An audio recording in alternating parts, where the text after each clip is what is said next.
امریکی صدر ٹرمپ اور ان کی انتظامیہ نے گزشتہ سال جنوری میں اقتدار سنبھالنے کے بعد مسلسل ایسے اقدامات اٹھائے ہیں جو یہ ظاہر کرتے ہیں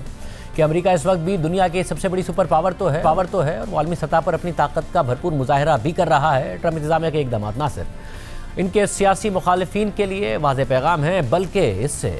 امریکہ کے اہم اتحادی بھی پریشان ہیں۔ نیٹو کے بارے میں صدر ٹرمپ کے سخت بیانات اور اقدامات نے دنیا کے سب سے مضبوط سمجھے جانے والے اس فوجی اتحاد کے وجود کو بھی خطرے میں ڈال دیا ہے، جس کا اظہار خود نیٹو کے رکن ممالک کر رہے ہیں۔ ساتھ ہی صدر ٹرمپ کی قیادت میں امریکہ دیگر ممالک پر دباؤ ڈالنے اور ان کے وسائل حاصل کرنے کے معاملے میں بھی مسلسل عملی اقدامات اٹھا رہا ہے، جیسے وینزویلا کے معاملے میں، جہاں امریکی انتظامیہ نے وینزویلا کے صدر کے اغوا اور عبوری حکومت کے ساتھ تیل کے معاہدے کے ذریعے اپنے موقف کو عملی شکل دی۔ یہ سب کچھ اس بات کا ثبوت ہے کہ ٹرمپ انتظامیہ اپنی دھمکیوں اور عالمی اثر و رسوخ کے استعمال میں کتنی سنجیدہ ہے۔ ساری صورتحال میں امریکہ نے اٹلانٹک اوشین میں وینزویلا سے منسلک ہونے کے شبے میں ایک روسی آئل ٹینکر کو بھی اپنے قبضے میں لے لیا ہے، جس پر روس کا سخت رد عمل سامنے آیا ہے اور اس نے اس کارروائی کو بین الاقوامی قوانین کی خلاف ورزی قرار دیا ہے۔ ایسے میں کل صدر ٹرمپ نے سوشل میڈیا پر اعلان کر دیا کہ وہ امریکہ کے دفاعی بجٹ کو $1 ٹریلین سے بڑھا کر $1.5 ٹریلین کرنے کا ارادہ رکھتے ہیں۔ اس حوالے سے صدر ٹرمپ کی پوسٹ میں لکھا ہے کہ سینیٹرز، کانگریس کے اراکین، وزراء اور دیگر سیاسی نمائندوں کے ساتھ طویل اور مشکل مذاکرات کے بعد میں نے فیصلہ کیا ہے کہ اپنے ملک کی بہتری کے لیے، خاص طور پر ان انتہائی پریشان کن اور خطرناک حالات میں سال 2027 کے لیے ہمارا فوجی بجٹ $1 ٹریلین کے بجائے $1.5 ٹریلین ہونا چاہیے، یعنی $1500 ارب۔ اس سے ہمیں ایسی ڈریم ملٹری بنانے کا موقع ملے گا جس کے ہم طویل عرصے سے حقدار ہیں، اور سب سے بڑھ کر یہ ہمیں ہر دشمن کے مقابلے میں محفوظ رکھے گی۔ صدر ٹرمپ نے مزید لکھا کہ اگر ہمارے پاس دوسرے ممالک پر لگائے گئے ٹیرف سے حاصل ہونے والی زبردست آمدنی نہ ہوتی تو میں بجٹ $1 ٹریلین تک ہی رکھتا، لیکن ٹیرفز اور ان سے آنے والی بھاری آمدنی کی وجہ سے ہم آسانی سے $1.5 ٹریلین تک پہنچ سکتے ہیں۔ اس سب کے ساتھ اب ہم ایک بے مثال فوجی طاقت بھی بنا سکتے ہیں، قرض بھی کم کر سکتے ہیں اور اپنے ملک کے کم آمدنی والے محب وطن شہریوں کو بھاری ڈیویڈنڈ بھی ادا کر سکتے ہیں۔ صدر ٹرمپ اس سے پہلے بھی دنیا کی پہلے سے ہی طاقتور ترین امریکی فوج کو مزید طاقتور بنانے کا اعلان کئی بار کر چکے ہیں۔ اس سے بھی ان کے عزائم کی سنجیدگی کا اندازہ ہوتا ہے۔ ایسے میں صدر ٹرمپ امریکہ کے نیٹو اتحادی ملک ڈنمارک کے خود مختار علاقے گرین لینڈ کو حاصل کرنے کے لیے بھی کافی زیادہ سنجیدہ دکھائی دیتے ہیں، اور امریکی وزیر خارجہ مارکو روبیو نے اس حوالے سے جلد ڈنمارک کے حکام سے ملنے کا اعلان بھی کر دیا ہے۔ امریکی خبر رساں ادارے ایسوسیٹڈ پریس کے مطابق امریکی وزیر خارجہ مارکو روبیو نے کہا ہے کہ وہ اگلے ہفتے ڈنمارک کے حکام سے ملاقات کا ارادہ رکھتے ہیں۔ وینزویلا کے صدر نکولس مدورو کی گرفتاری کے بعد صدر ٹرمپ نے ایک بار پھر یہ موقف اختیار کیا ہے کہ چین اور روس کی طرف سے آرکٹک میں بڑھتے ہوئے خطرات کے پیش نظر امریکہ کی اپنی سلامتی کے لیے دنیا کے سب سے بڑے جزیرے گرین لینڈ پر کنٹرول ضروری ہے۔ گرین لینڈ کی حکومت کی ویب سائٹ پر جاری بیان کے مطابق ڈنمارک اور گرین لینڈ کے وزرائے خارجہ نے مارکو روبیو سے ملاقات کی درخواست کی تھی۔ واضح رہے کہ مارکو روبیو نے امریکی قانون سازوں کے ایک منتخب گروپ کو بتایا تھا کہ ٹرمپ انتظامیہ کا گرین لینڈ کو فوجی طاقت کے ذریعے حاصل کرنے کے بجائے خریدنے کا ارادہ ہے۔ کل واشنگٹن میں صحافیوں سے بات کرتے ہوئے امریکی وزیر خارجہ مارکو روبیو نے کہا کہ ٹرمپ اپنے پہلے دورے صدارت سے ہی گرین لینڈ کے حصول کی بات کرتے آ رہے ہیں۔ مارکو روبیو نے مزید کہا کہ یہ صدر ٹرمپ کا شروع سے ہی ارادہ رہا ہے اور وہ پہلے امریکی صدر نہیں ہیں جنہوں نے ایسا سوچا ہو کہ ہم گرین لینڈ کو کیسے حاصل کر سکتے ہیں۔ صدر ٹرمپ گزشتہ سال اقتدار میں آنے کے بعد کئی بار گرین لینڈ کو حاصل کرنے کی بات کر چکے ہیں، اور اس پر برطانیہ، فرانس اور جرمنی سمیت 6 یورپی ممالک کا بیان بھی سامنے آیا تھا، اور انہوں نے واضح کیا تھا کہ گرین لینڈ کے مستقبل کا فیصلہ گرین لینڈ اور ڈنمارک کے لوگوں پر چھوڑا جانا چاہیے، جبکہ ڈنمارک کی وزیر اعظم میٹے فریڈرکسن پہلے ہی گرین لینڈ پر امریکہ کے ممکنہ قبضے کے بارے میں خبردار کر چکی ہیں کہ اس سے نیٹو اتحاد کو خطرہ لاحق ہو سکتا ہے۔ اس ساری صورتحال میں کل صدر ٹرمپ نے نیٹو اتحاد کے حوالے سے ایک اہم بیان دیتے ہوئے اپنی ایک پوسٹ میں لکھا کہ نیٹو کے بڑے حامی یاد رکھیں کہ میرے آنے سے پہلے نیٹو کے باقی ممالک اپنی جی ڈی پی کا صرف 2% خرچ کرتے تھے، اور وہ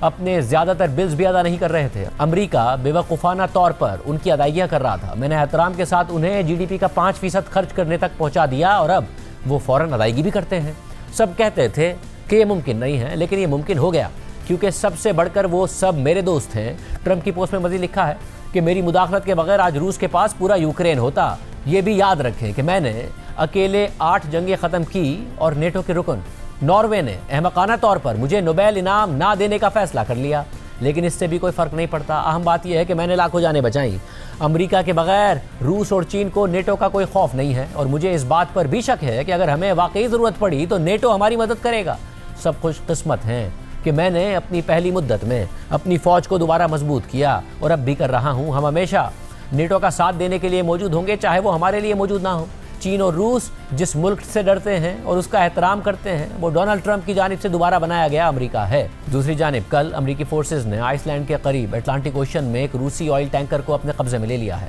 رائٹرز کی رپورٹ کے مطابق کل امریکی حکام نے بتایا کہ امریکہ نے روسی پرچم بردار ایک آئل ٹینکر کو قبضے میں لے لیا ہے جس کا پیچھا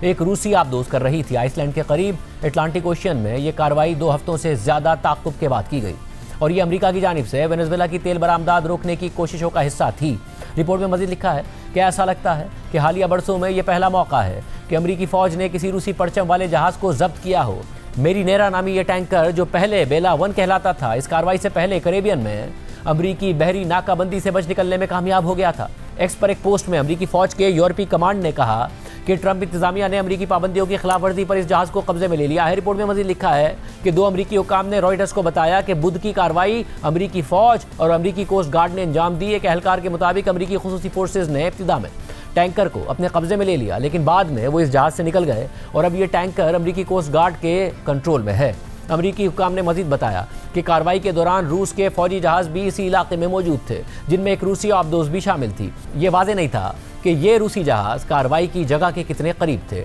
تاہم امریکی اور روسی فورسز کے درمیان کسی تصادم کے کوئی آثار سامنے نہیں آئے ہیں۔ گزشتہ سال فرانسیسی بحریہ کے کمانڈوز نے مغربی فرانس کے ساحل کے قریب ایک ٹینکر کو حراست میں لے لیا تھا جس پر روس کے شیڈو فلیٹ کے لیے کام کرنے کا شبہ تھا۔ اس ساری صورتحال پر روس کا رد عمل بھی سامنے آیا ہے اور رائٹرز کے مطابق روس نے کہا ہے کہ اٹلانٹک اوشن میں امریکی فوج کی طرف سے روسی پرچم بردار آئل ٹینکر کو ضبط کرنا بحری قانون کی خلاف ورزی ہے اور ایک سینئر روسی سیاستدان نے اس کارروائی کو بحری قزاقی قرار دے دیا ہے۔ روس کی وزارت ٹرانسپورٹ نے اپنے ایک بیان میں آئل ٹینکر سے متعلق کہا ہے کہ اس بحری جہاز میں امریکی بحری افواج کے آنے کے بعد ان کا رابطہ منقطع ہو گیا اور یہ کارروائی بین الاقوامی پانیوں میں کی گئی۔ بیان میں 1982 کے اقوام متحدہ کے convention on the law of the سی کا حوالہ دیتے ہوئے کہا گیا کہ عالمی سمندر میں فریڈم آف نیویگیشن ہوتا ہے اور کوئی بھی ملک دوسرے ملک کے رجسٹرڈ بحری جہازوں کے خلاف طاقت استعمال نہیں کر سکتا، جبکہ روسی میڈیا نے رپورٹ کیا کہ روس کی وزارت خارجہ اور ایک حکومتی عہدیدار نے امریکہ سے مطالبہ کیا ہے کہ جہاز کے روسی عملے کے ساتھ انسانی اور مناسب سلوک کیا جائے اور انہیں جلد واپس بھیجا جائے۔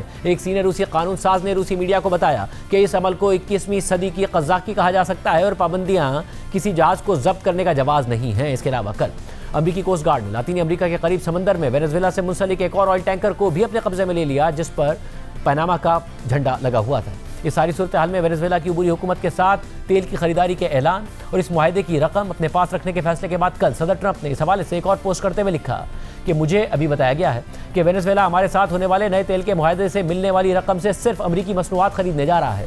ان خریداروں میں دیگر چیزوں کے ساتھ ساتھ امریکی زرعی مصنوعات، امریکی ساختہ دوائیں، طبی آلات اور وینزویلا کے الیکٹرک گرڈ اور انرجی فیسلٹیز کو بہتر بنانے کے لیے سامان شامل ہوگا۔ دوسرے الفاظ میں وینزویلا امریکہ کو اپنا بنیادی پارٹنر بنا کر اس کے ساتھ کاروبار کرنے کا عہد کر رہا ہے۔ یہ ایک سمجھدار فیصلہ ہے اور وینزویلا اور امریکہ کے لوگوں کے لیے بہت اچھی بات ہے۔ اس کے علاوہ گزشتہ دنوں صدر ٹرمپ نے وینزویلا پر حملے کے بعد کولمبیا، میکسیکو، کیوبا اور ایران کو بھی حملوں کی دھمکی دی تھی۔ اس دوران انہوں نے کولمبیا کے صدر گوستاوو پیٹرو کو ایک بیمار شخص قرار دیا تھا اور کہا تھا کہ وہ کوکین بنا کر اسے امریکہ اسمگل کرتے ہیں۔ کولمبیا کے صدر نے یہ الزامات مسترد کر دیے تھے، جبکہ اب ٹرمپ کے مطابق کولمبیا کے صدر نے انہیں فون کر کے اپنی وضاحت دی ہے۔ ٹرمپ نے کولمبیا کے صدر سے ہونے والی ٹیلی فونک گفتگو سے متعلق اپنی ایک پوسٹ میں لکھا کہ کولمبیا کے صدر گوستاوو پیٹرو سے بات کرنا میرے لیے ایک بڑا اعزاز تھا۔ انہوں نے فون کر کے منشیات کے مسئلے اور ہمارے درمیان دیگر اختلافات کی وضاحت کی۔ میں نے ان کی کال اور انداز کو سراہا اور جلد ان سے ملاقات کا منتظر ہوں۔ امریکی وزیر خارجہ مارکو روبیو اور کولمبیا کے وزیر خارجہ کے درمیان ملاقات کے انتظامات کیے جا رہے ہیں۔ یہ ملاقات وائٹ ہاؤس میں ہوگی۔